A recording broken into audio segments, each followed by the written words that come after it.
Chapter 5. Darkness Within.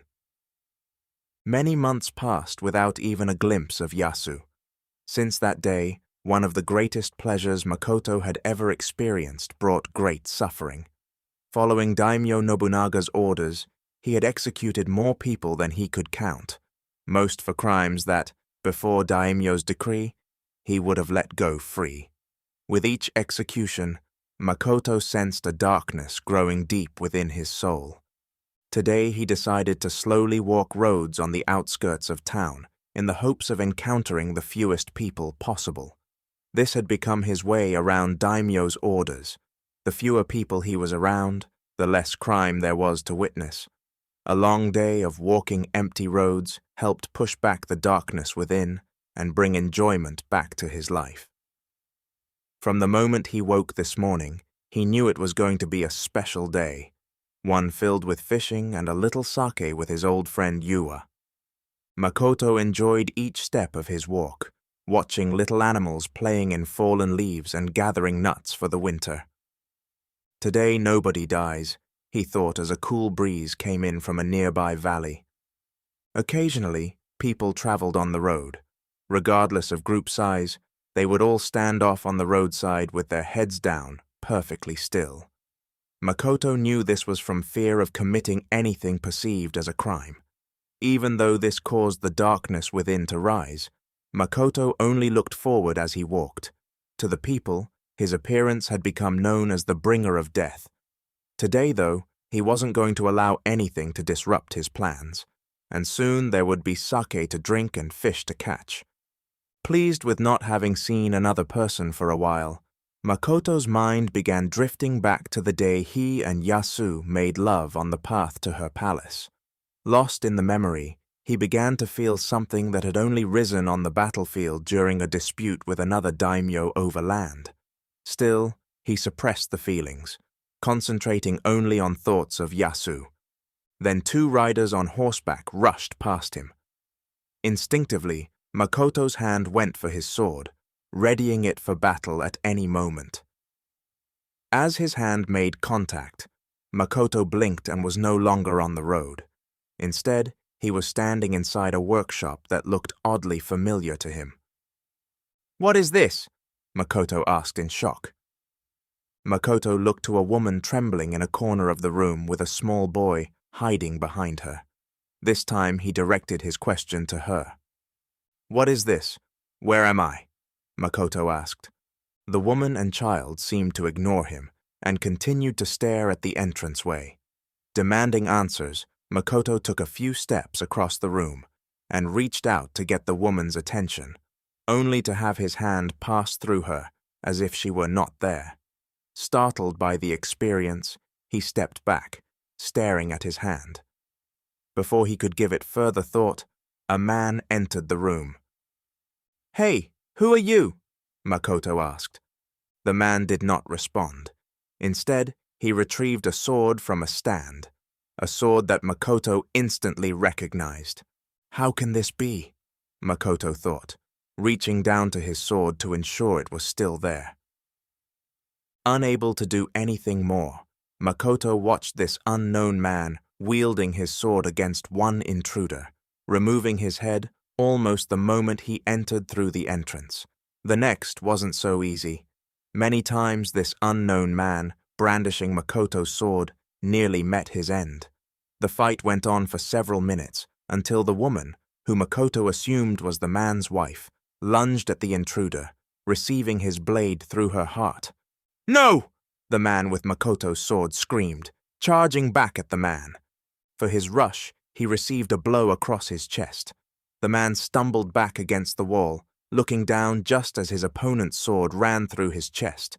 Pulling his sword free, the intruder looked to the young boy and swung, striking him along the side of his head and removing the top portion of his ear. Knowing the strike was not fatal, he raised his sword to deliver another strike. As the strike came down, the little boy stumbled over his dead mother, landing in her blood. "Come here, you little brat! Time to join your parents," the intruder demanded. At that moment, the intruder felt a stinging feeling in his side. Looking down, He saw a few inches of sword blade protruding from just below the ribs. Then the blade moved, slicing through his guts from within and dumping them onto the floor, where he fell seconds later. In the blink of an eye, Makoto was back on the road with his hand on his sword, watching the two riders traveling down the road. What was that? He thought, shaking his head in disbelief. What he knew did happen was that two guards from another daimyo's land were trespassing, and he had no way of catching them. All he could do at this point was report it to Daimyo Nobunaga upon his return. So his journey continued while he attempted to figure out what had taken place minutes ago. A little further down the trail, Makoto watched for the trail leading from the road to Yua's home. Seeing it just up ahead, he found it curious that the tracks left by the trespassers also went left down the small path. Picking up his pace with all his senses heightened, it wasn't long until Yua's home came into sight. Quickly spotting two horses standing in front of his friend's home, Makoto stayed behind the trees so as to not be seen until the last moment. He cautiously stepped on dead leaves moistened by the morning air as he approached.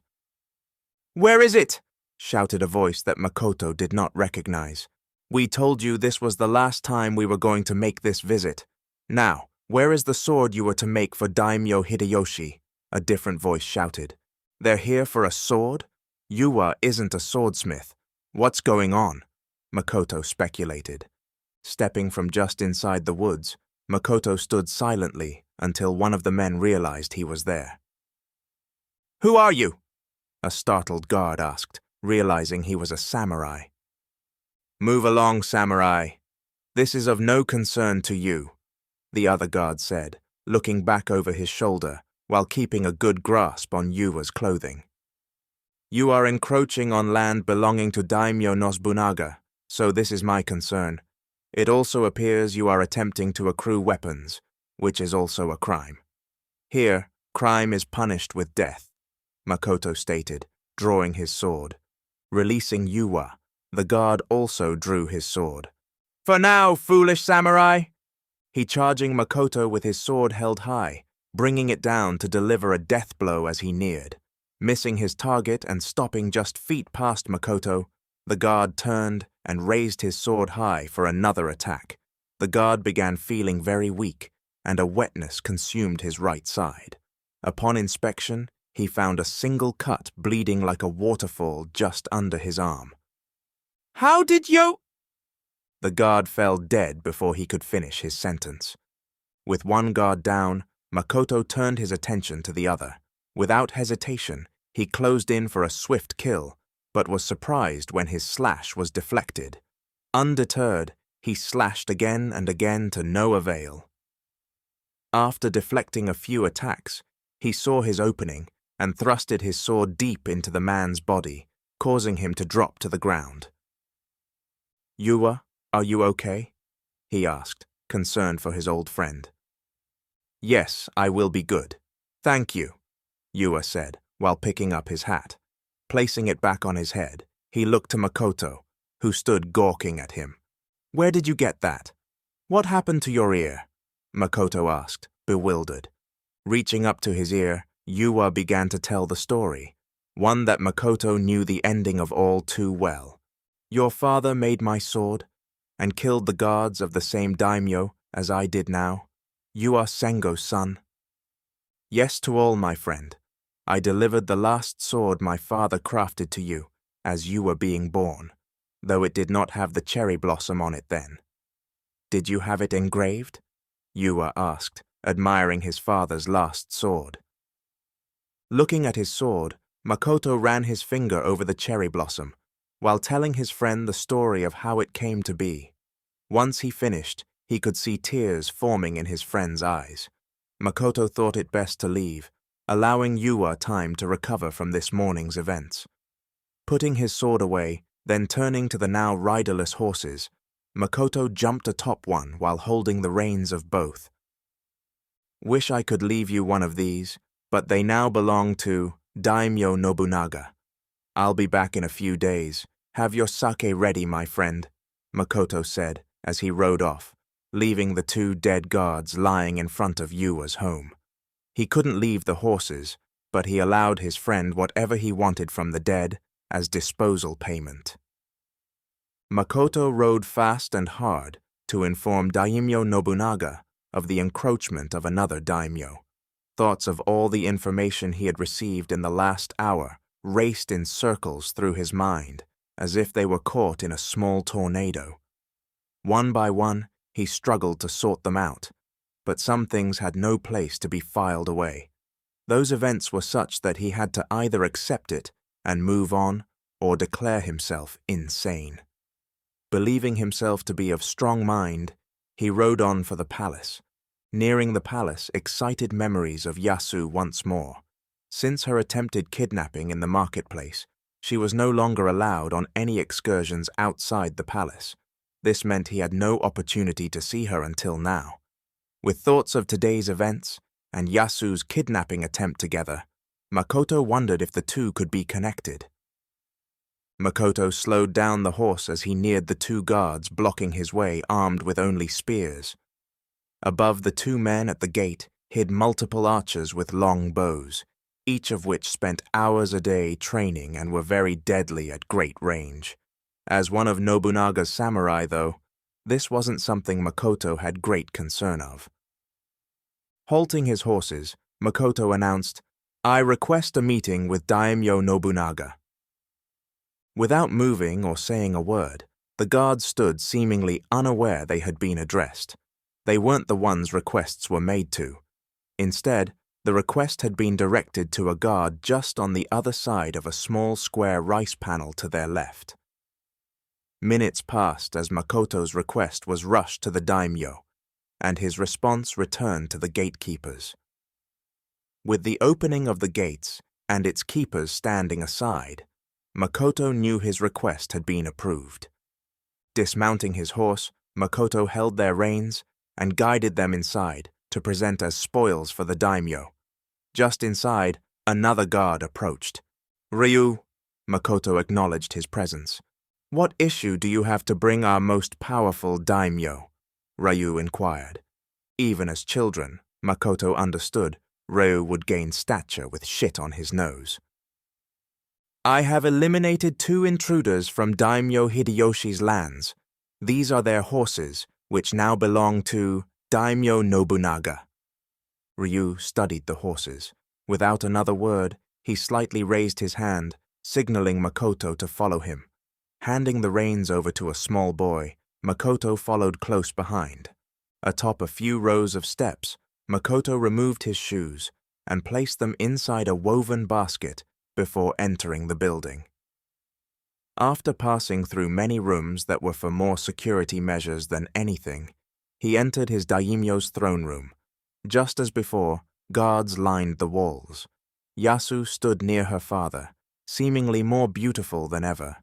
Makoto dared not look directly at her for fear of being disciplined by Nobunaga, who treasured her for potential lands he could gain from her marriage to another daimyo.